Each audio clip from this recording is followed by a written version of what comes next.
Bom, e uma pergunta que fica também dentro dessa questão da suplementação de beta-alanina é se suplementar beta-alanina junto com as refeições poderia beneficiar os seus efeitos de maneira a incrementar esse aumento de carnosina no músculo.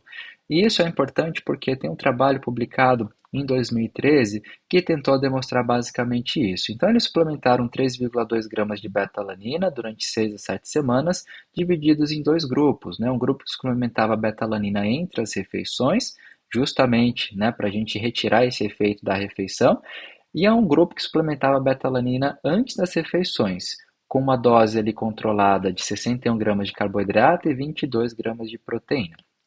Basicamente, as refeições por si só elas não foram controladas, mas elas apresentavam ali um conteúdo médio de carboidrato e proteínas aqui mostrados para vocês.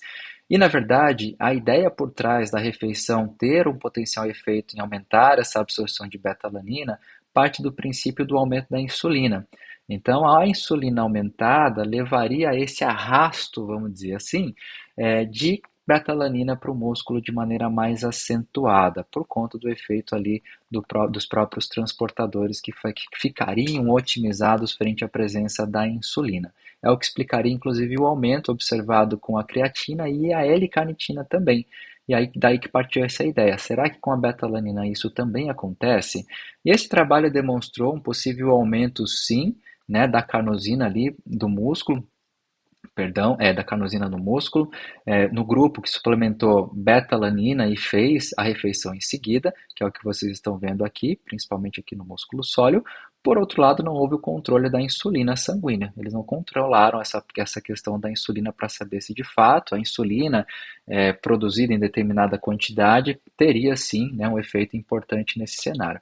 Outra coisa é que a concentração de carnosina ela foi avaliada por um método que tem algumas limitações, e isso também é algo que deixou esse trabalho um pouquinho interrogado, né? E por que que eu digo interrogado? Porque é um trabalho que precisaria de mais controle para de fato avaliar e confirmar se a coingestão ali de nutrientes provenientes da alimentação poderia ou não otimizar a concentração ali de carnosina no músculo e, consequentemente, o aumento de carnosina. E foi o que depois, na verdade, uma colega também, a Lívia, que também estudou por muito tempo beta-alanina, nós, né, trabalhamos juntos ali durante o meu mestrado, e ela publicou o doutorado dela justamente com essa temática, avaliando o papel da insulina nesse transporte aumentado da beta-alanina no tecido muscular.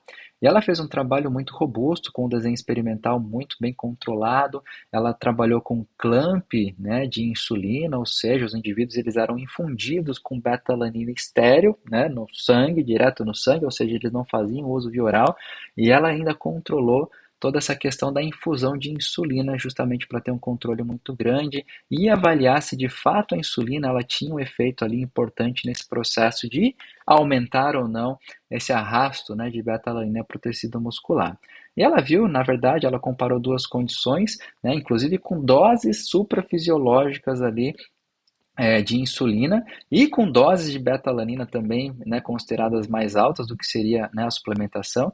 E ela viu que tanto nas condições com insulina alta ou baixa, na realidade, a captação, né, de beta-alanina pelo músculo ela foi semelhante. Né? Então, na verdade, a insulina ela não apresentou qualquer efeito aditivo no que se refere ao transporte de beta-alanina para o tecido muscular.